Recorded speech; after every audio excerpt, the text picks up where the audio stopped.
E isto, ministro Cássio, com a devida vênia, nada tem a ver com garantismo. Isto é uma indecência. Eu quero fazer a seguinte pergunta, que não é retórica.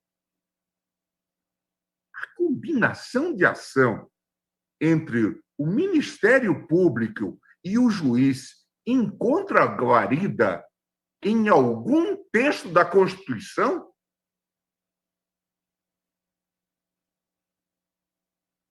Ministra Carmen, ministro Lewandowski, ministro... Pode-se fazer essa combinação?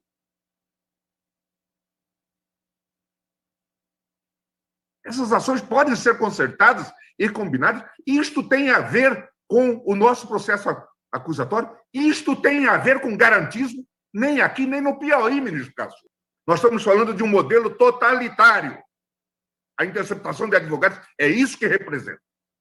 Só isso já era suficiente, dizia o ministro Celso, para acolher habeas corpus e reconhecer a suspeição do juiz Moro em outro processo. Não era a primeira vez que o doutor Moro, como está no meu voto, fazia interceptação de advogados, ministro Fachin. É mais uma invenção made in Curitiba para constrangimento de vossas excelências que são de lá. Veja, portanto, que não vamos ficar com conversa fiada. Não estamos a falar aqui de prova ilícita. Eu disse de maneira muito clara que eu trouxe isso aqui para mostrar o barbarismo em que nós incorremos.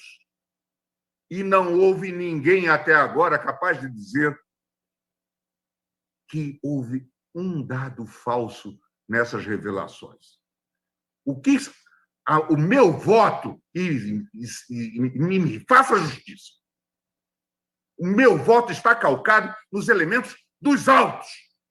Agora, realmente me choca tudo aquilo que se revela.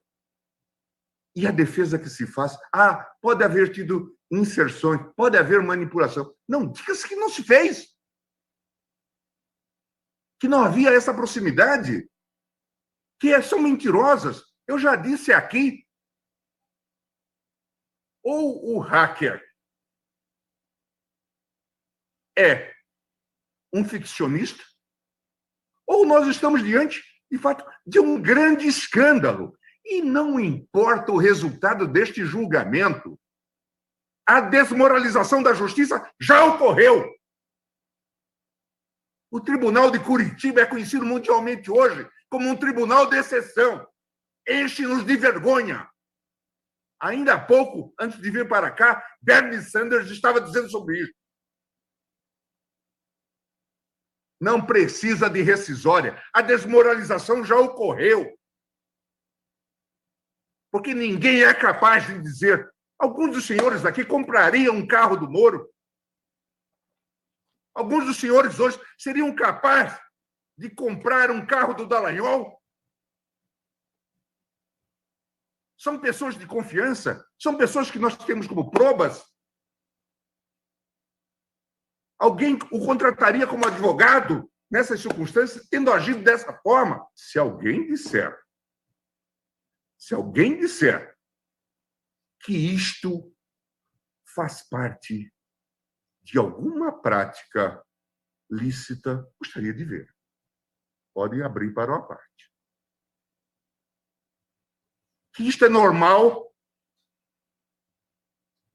e que isso tem alguma coisa a ver com o devido processo legal? Eu agradeço.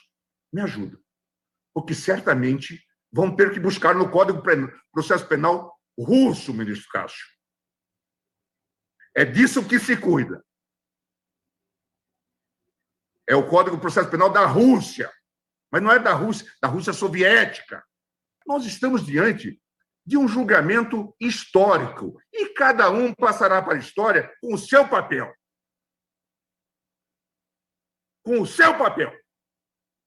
A história é registro. Com o seu papel. Esses temas não admitem covardia. Nós estamos vendo E nós estamos sendo julgados pela história. É preciso ter essa dimensão. Isso aqui não é jogo de esperteza. Os falsos espertos acabam sendo pegos e desmoralizados. Em que país do mundo isso pode ser feito? Qual é o Código de Processo Penal que justifica isso? Vamos ser sérios. Vamos tratar as coisas com seriedade. E não se trata de áudios, nem de hackers. Se trata do que está num processo. E promotor combinando ações em nome de uma suposta legalidade. É disso que se cuida. Eu quero que alguém tenha a coragem, eu diria, a desfaçatez de dizer: isto é legal. Isto consulta o devido processo legal. Falar de contraditório e ampla defesa do juiz Sérgio Moro, desculpe-me.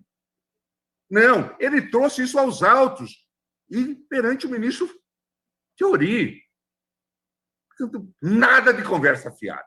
Nada de argumentos que não têm consistência com aquilo que nós estamos falando. É fundamental que nós assentemos, porque, do contrário, se esta é a ordem que se deve estabelecer, se é esse modelo de Curitiba que se deve imprimir, nós não temos nada que fazer com o direito, ministra Carmen. Não temos nada que fazer com o direito, com aquilo que nós estudamos e ensinamos aos nossos alunos. Não, mas isso tudo é normal. Tragamos aí para os autos, para fazer a defesa, contraditória e ampla defesa. Quer dizer, o réu não tem direito a contraditória e ampla defesa, mas o juiz tem. É uma fórmula muito interessante, que talvez caiba mesmo no Código de Processo Penal da Rússia. Mas vamos lá. Tenhamos a noção da responsabilidade do caso que nós estamos julgando. Que não se trata de ficar brincando e não conhecer de habeas corpus. É muito fácil não conhecer de habeas corpus. Atrás, muitas vezes, da técnica de não conhecimento de habeas corpus, se esconde um covarde. E Rui falava.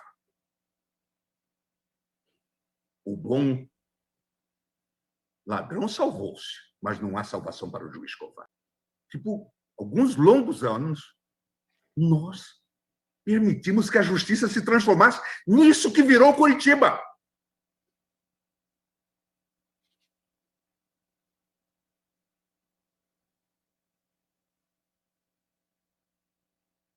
Em que tiranetes assumiram esse papel. Botavam medo no Brasil.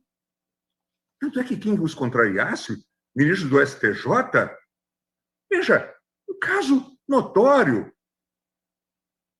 E, claro, eu não vou encerrar a minha fala sem lembrar que aqui houve um consórcio, um conluio espúrio com a mídia. Inclusive cooperações que se fizeram. Ao invés de criticar. Tanto é que hoje escondem, tanto quanto possível, essas divulgações. Não querem entrar nisso.